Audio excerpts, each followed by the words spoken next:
Hello and welcome to your Week 10 Fantasy Football Recap. A lot going on this week, but we're going to jump right into that highly anticipated matchup, what some are calling the championship before the championship. I know some are saying it, most aren't, but the two that are can be found right here inside this matchup. 1v2, 8-1 versus 8-1. How did this matchup play out? Varnum, great running back play, buddy. Double digits from both rumblers, 16 and 22 points. Well, Finch left a little bit more to be desired from Eckler and Henry, neither hitting double digits. The biggest discrepancy in scoring here came out of that huge wide receiver one matchup with Justin Jefferson, outscoring Cooper Kupp by nearly 30 points. It's kind of rough.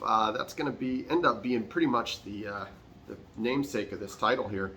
Kelsey also did what Kelsey does and tripled Varnum's tight end spot, but at the end of the day, Finch takes home the bacon in the Shrek Bowl, as Varnum has to get out of his swamp.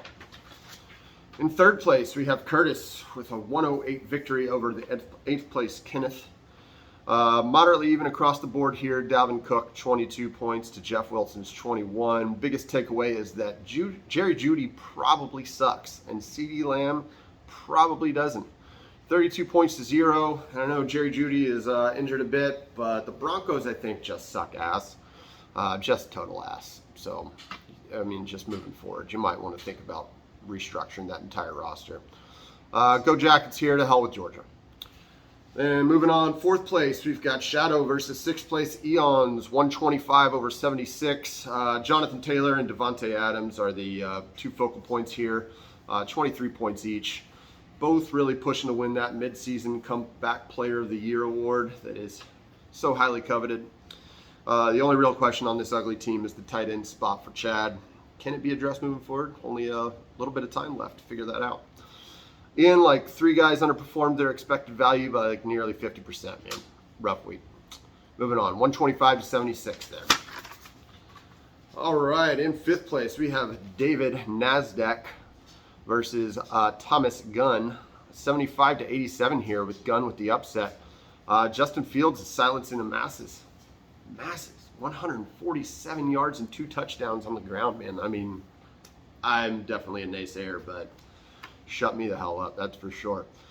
Tommy just got 59 yards rushing from RB1 and RB2. So Fields definitely the best rushing player on your team. It's pretty impressive. Only 3 players in double digits, but it proves enough to silence our one and only fantasy football day trader. Solid performances out of Captain Kirk this week, but your team definitely deserves to come down a rung or two on that there ladder, Dave. So, yeah, that's it. David falling 75 to 87 to Gunn. Fuck you, David. Moving on. We got 7th Garrett versus 10th Lee. Gary 93 over Lee's 82. I think our biggest takeaway here is that usually the quarterback is one of the biggest scoring positions on a fantasy football roster. I know that that's not the same every week, but generally saying I think that that's the truth.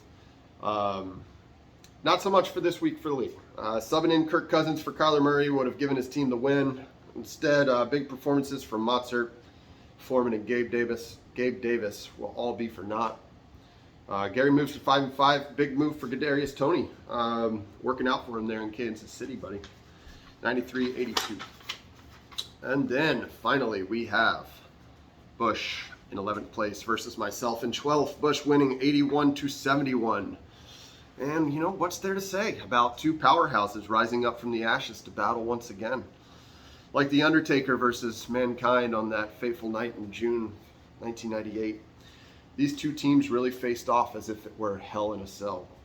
The only problem is that the people that felt like they were in hell were the ones keeping up with this matchup.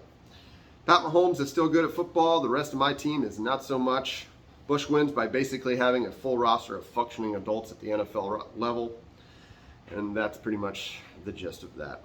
That's it for tonight, or for this week. We'll see you tonight on Amazon Prime, and I hope you all have a wonderful, wonderful weekend. Thanks.